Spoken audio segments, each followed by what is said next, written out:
It is up, it is back, it is gone, Marge! See ya! Grand slam! And it's gone! Look at this, he got him. They did it again! Rain reborn, reigns again!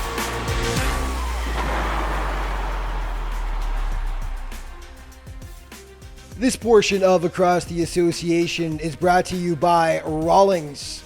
Rawlings is the official baseball of the American Association. This is Across the Association. What's up, everyone? I'm Alex Bastiavansky. Great to see you again. And you know, there were big changes in Gary Southshore this season as Lamarr Rogers stepped in to manage the club after the departure of the legendary Greg Tagert to the San Francisco Giants organization. Big shoes to fill, but with a long and distinguished resume as both a player and coach, it's become obvious that Rogers is the right man for the job. Here's more now.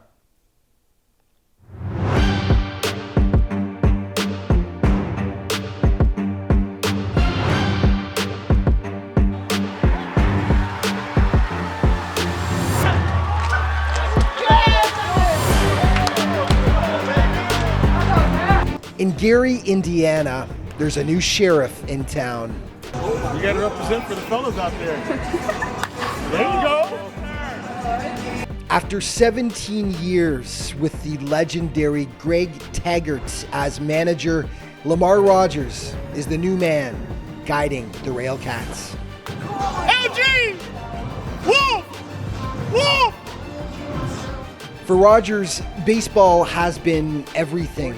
It's the game he loved to play growing up, and it provided a positive outlet for him at a time when he could have followed a much different path.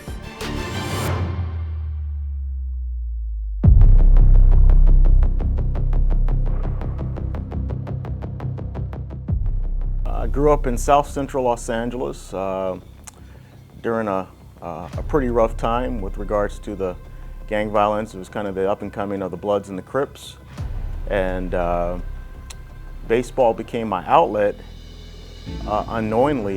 Just one day I sat down and was looking for Scooby-Doo or the Brady Bunch, and it wasn't on, and the Dodgers were on, and Vin Scully's voice caught my attention. Wayne ready and deal, swung on, high fly ball to deep right field. Wherever it goes, the Dodgers have won, and it's a grand slam home run. The story that my parents tell is that before you know it, I knew the Dodgers' whole lineup from from the beginning to the end. I knew their starting rotation. I would say probably at the age of 5 or 6, Vin Scully and his voice, Dodger baseball, it was kind of instilled in me. You know, Los Angeles at the time, Rod Carew was with the Angels, I believe, and then Dusty Baker was with the Dodgers. I used to love the way Dusty swung around the bat and he chewed bubble gum, and I would mimic a lot of what he did, and then I started mimicking as I got a little bit older what Rod Carew did. And you know, coming up in this inner cities of Los Angeles, there weren't a lot of black African-American role types. So, you know, when I found a couple in baseball, they kind of stuck out to me. Reggie Smith. My mother was the first to go to college from our family. My grandmother, who's passed on, was one of 17 children, and if you can imagine 17 children having children, and then my mother was the first one of all of those to go to college. So a lot of the time when my mother was in college, I would stay with my grandmother, and my grandmother's best friend lived a few houses down, and young man, kind of in the same situation, was kind of from a rough setup. His grandmother took him in, and we would play every day. And we actually had our first interactions with team baseball together. For me, baseball became my outlet. It was everything that I wanted to do. He went the other route and went the gang route, and he's currently serving double life. So, you know, the choices that you make, you know, they're very important. I had it kind of instilled in me at a young age that there was more out there, and although we didn't have it financially at that time, I just always thought there was more.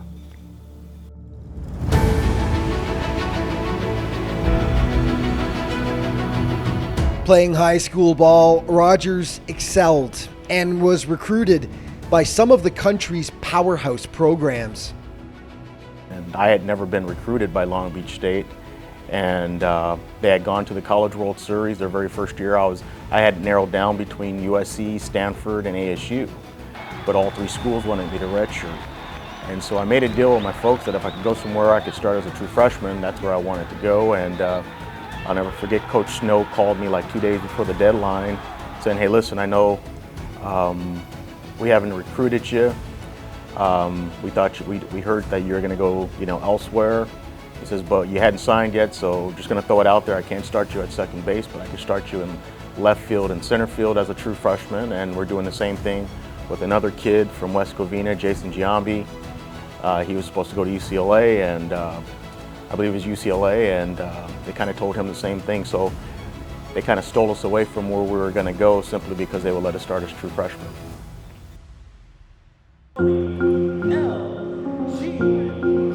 It proved to be the right move. Rogers played right away at the school, and in 1992 was drafted by the Colorado Rockies organization. Injuries cut his playing career short, but he played his last 2 seasons of ball with the St. Paul Saints of the Northern League, who would eventually move to the American Association. Throughout his career, Rogers had made a positive impression wherever he played, and that opened doors for him when he retired. The St. Paul Saints, who I briefly played for, I kind of reached out to them asking if they had any opportunities to become a coach with them. And they didn't necessarily need a coach at the time, but Marty Scott, once again, because of, I guess, the way I carried myself and the relationship I was able to build with them, kind of created a role for me with the team, and that kind of led to a position with them. And then when they parted out, and then George Samus came along, George opted to keep me on board, and that's when I became the hitting coach. Rogers spent 10 seasons as the hitting coach in St. Paul, helping them win a league title in 2004. He then began his managerial career in the Houston Astros organization, and in 2015 was named manager of the Greenville Astros, their rookie league affiliate. That season, Greenville won the championship, and Rogers won the league's co-manager of the year. He was then named manager of the Tri-City Valley Cats in the New York Penn League in 2016. It was in 2022 that an opening emerged in Gary Southshore, and Lamar's name came up.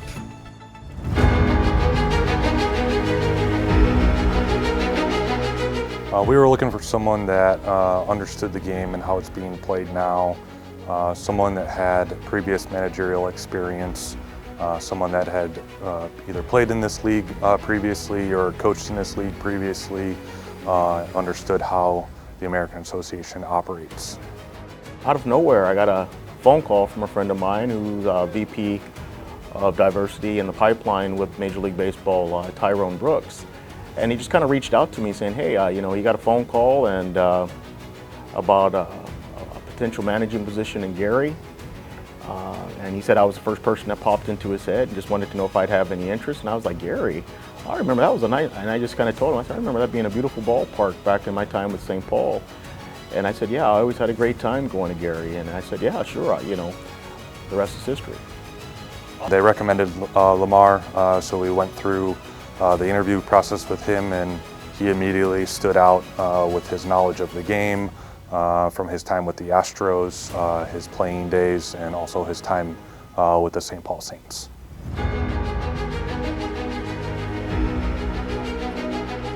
The managerial vacancy that Rogers was filling was left by a legend in the American Association. Greg Tagert had managed the Railcats for an astounding 17 years, leading the squad to 3 championships over that span. He was a beloved figure at the park and in the community. He left to take a job in the San Francisco Giants organization, and Rogers knew full well there were big shoes to fill. You know, actually, before I came here, I had an opportunity to sit and talk with Greg, who's now with the Giants. I live down in the Phoenix area, so we actually sat and talked for a while. I don't think about it in that manner. I've just been a part of the game for so long. I enjoy the game so much that, you know, Greg, what he was able to accomplish with the teams and the teams that he put together, was definitely great for the city of Gary, great for himself, great for the team, the players. As successful as Greg was in the 17 years that he was here, obviously leaves behind a big shoes to fill, but we're confident that Lamarr Rogers has the ability to fill those shoes.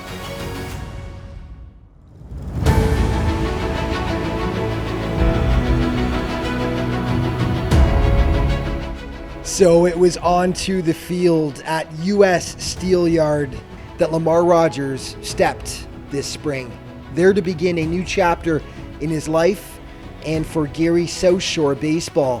The Railcats hadn't made the playoffs since 2018, so change was needed, and Rogers brought a different style of management than his predecessor. Lamar's fun as a manager. Definitely tries to keep things light. Let's go, guys. Let's go, Gatos.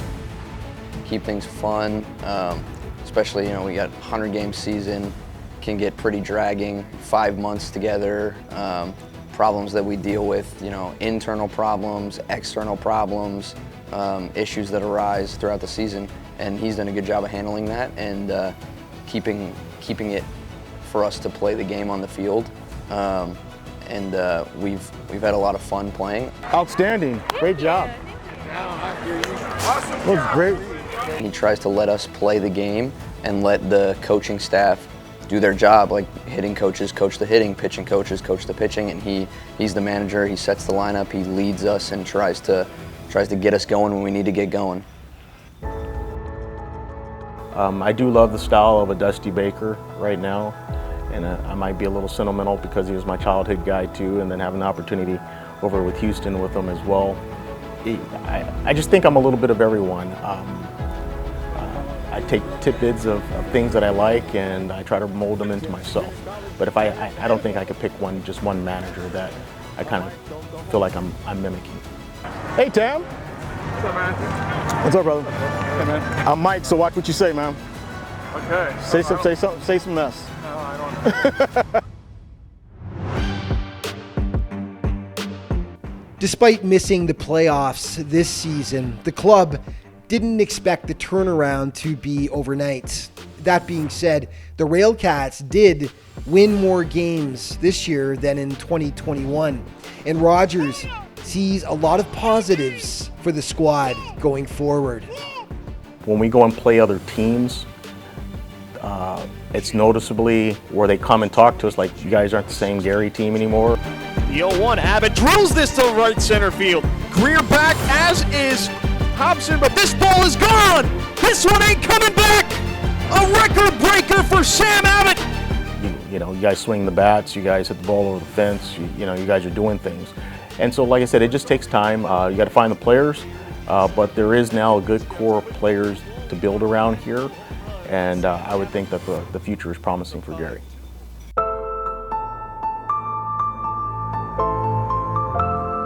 And Lamarr Rogers has left a positive impression on people in his very short time with the Railcats. Let's go. The Gary community and the fans, the Railcats fans, they've really enjoyed him so far this season. Numerous times he's told me fans have come down to the dugout to let him know how fun it is to watch this team and the brand of baseball that the Railcats are playing. It's exciting again.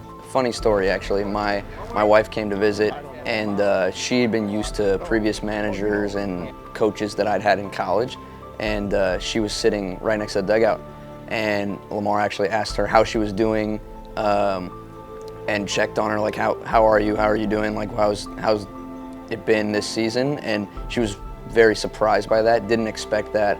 And you can see him interacting with fans right next to the dugout. He always finds a little kid to give a ball to, or somebody to talk to during the games. And it's been a learning experience for me to see that. Gary is, I would consider probably, more of an inner city community, and I grew up in the inner cities, and I'm able to relate to the surroundings. People have been very, very nice. I have nothing but good, positive things to say about my time here. Like I said, it's just a welcoming atmosphere.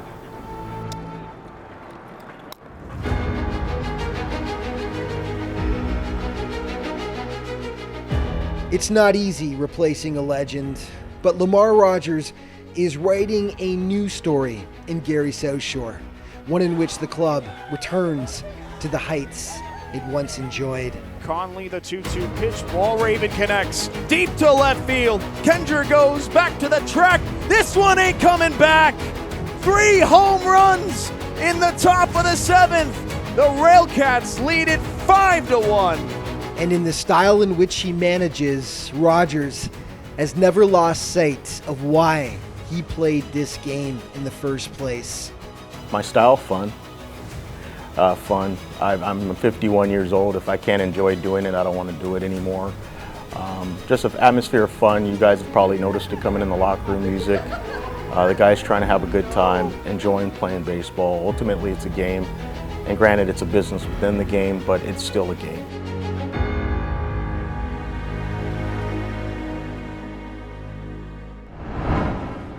Lamar, is just such a great story in Gary Southshore. And a big thank you to both the Railcats and Lamarr Rogers for helping to provide some great footage for the feature story. That's all the time we've got for this week's show. Just a reminder, for all the latest on the league throughout the postseason, be sure to check out the American Association's official social media outlets. Thank you so much for watching. We'll see you next week.